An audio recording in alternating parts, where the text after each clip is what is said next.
Thor Love and Thunder is the second Thor film from awkward comedy tightrope walker Taika Waititi, and the golden-haired God of Thunder's fourth solo outing, marking him as the first of the OG Avengers to stick around for a fourth solo film. The film welcomes back Thor's and no one else's interest, Jane Foster, as well as sidekick Taika the Korg Waititi, and of course King Valkyrie. New to the cast is Christian Bale as Gore the God Butcher in his first appearance in a superhero film since starring as the Pattinson-less Bat. The plot, as it is incredibly basic. Gore the Bale Butcher has inexplicably stumbled upon the Necro Sword, a weapon which imbues its wielder with dark power and is able to kill gods. After seeing a distress signal telling him exactly this, Thor suits up, listens to entirely too much Guns N' Roses, and heads out to find Gore and stop him killing gods once and for all. And that's pretty much it for the plot, bar a couple of side arcs like Jane Foster's worthiness and New Asgard being a tourist hotspot, but these go absolutely nowhere. As the title suggested, I'm not going to pull any punches with this one, folks, so if you haven't seen it yet, I'd recommend skipping to here as I'm about to go hard in the paint with this shit. Thor Love and Thunder is the worst film of the year so far, and I can't believe I'm saying this, but it's not even on a par with Thor the Dark World, which has long been shat on from on high as the worst example of an MCU film, and yeah, I have to say, this one takes the cake for me. I was actually in disbelief at what I was watching for most of it. It plays out like a parody of a Marvel film. It's crossed the comedy line so severely that it can't and shouldn't be taken seriously. With that being said, I'm going to try my best to go through why this film baffled and angered me so. And now, as I mentioned at the start, I regard Taika Waititi as a comedy tightrope walker, a daredevil of jokes. If you watch What We Do in the Shadows or Jojo Rabbit, you get the sense that it's just riding the line of funny and acceptable, and if it isn't written and performed just right, then it's very easy for this kind of comedy to fall apart and just be kind of awkward and cringy. And after a near flawless run of films in recent years, I'm afraid it's finally happened. Sure, there are a few funny moments, and Chris Hemsworth is having more fun with this character than ever, which shows on screen. However, I would say that a good 85% of the jokes don't land, and you could feel in the air of the movie theatre that I was in that people were squirming in their seats. The film's tone is just a complete shambles. It goes from light-hearted, colourful, almost meta spoof comedy scenes to suddenly watching Natalie Portman getting chemo and suffering from cancer, and it's really long and hard to watch. It's just a jumbled tonal mess that it can't even decide if it wants to be taken seriously or not. This is perfectly exemplified by the opening scenes showing the evil supervillain origins of Christian the Bat Butcher, opening with the slow death of his daughter in his arms as they struggle to find shelter or sustenance on a seemingly deserted dry planet. After Kid Gore kicks the dusty bucket, Christian just randomly notices an oasis on the dry abandoned desert planet, which he enters to find his god that he's been begging and praying to. His god just happens to be a frat boy douchebag who's sitting braggadociously over a slain foe. He mentions in passing to Christian that the black sword next to that fallen enemy is a sword that kills gods and shit, and basically gods don't care about mortals, before literally laughing in Gore's face when he starts crying about his dead daughter dying for nothing. This is enough motivation for Gore-Demort to come to the conclusion that he should kill all gods, which, yeah, is a stretch, but sure. He then inexplicably is just wielding the sword and killing the god that's laughing at him. If me describing this scene feels a little bit off, then you should fucking see it.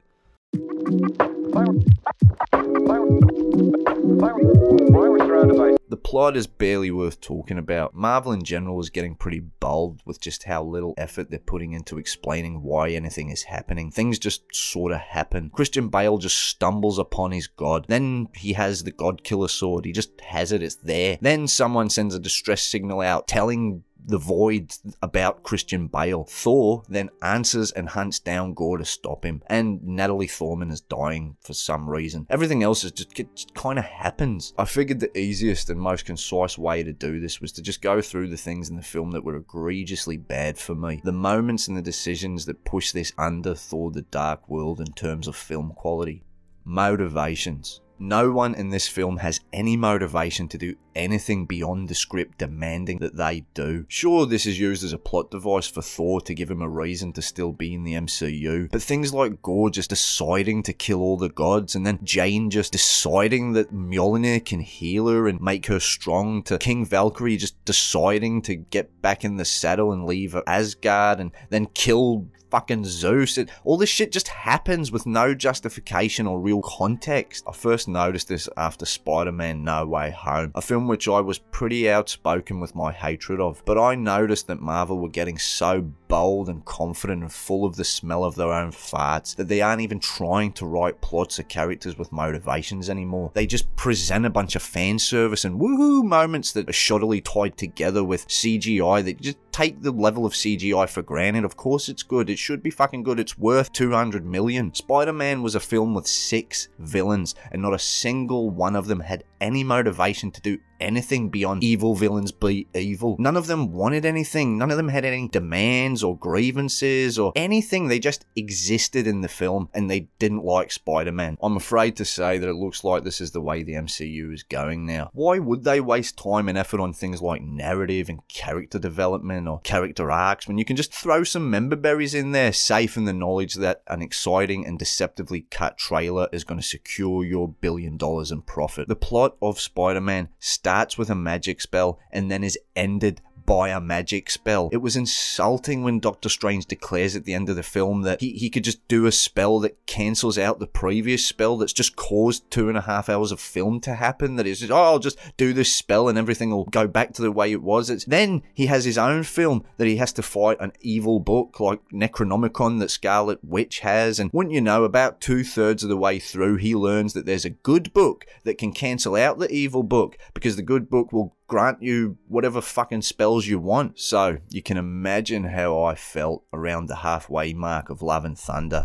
when someone just declares out of nowhere that Gorr is trying to reach the center of the universe so that he can make a wish that'll fucking grant his deepest desire. I was fucking awestruck. I simply couldn't believe that they were doing this again. The Marvel MacGuffins coming out the fucking wazoo. And then, out of fucking nowhere, just as Gorr is about to win the day and have his wish granted, he just changes his fucking mind and brings his daughter back to life to be raised by Thor, a god who up until 3 sentences ago he was trying to commit fucking deicide on, all because Thor gives a little speech about love and forgiveness at the end. It's fucking ridiculous and it's insulting to anyone with half a brain cell. And before you start saying, it's for the kids though, it's for the kiddies, you know, it's fucking not. The heartfelt tagline of the film that gets repeated and tagged several times throughout has the word shit in it. It's like, I want something to feel shitty about. There's several references to orgies, and shamefully there's even a shiny fucking aubergine joke when Thor gets his kit taken off and is standing there naked and somebody makes a fucking shiny aubergine joke. It's just shameful. It's too mature for the kiddies and it's too fucking stupid and cartoonish and nonsensical for anyone above the age of 17 to be duped by. It's a film with a target audience of fucking no one.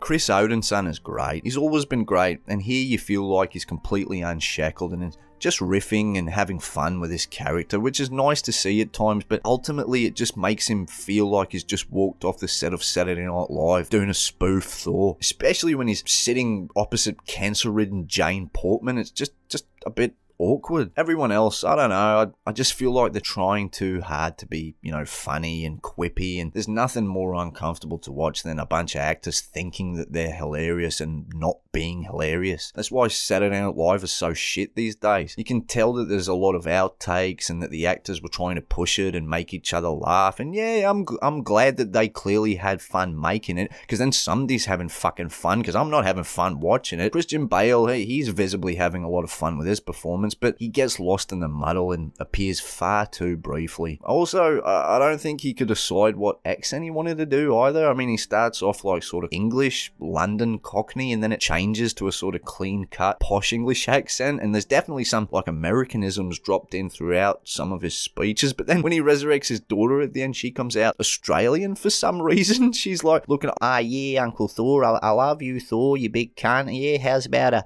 smoko and a tinny up there, big T-dog?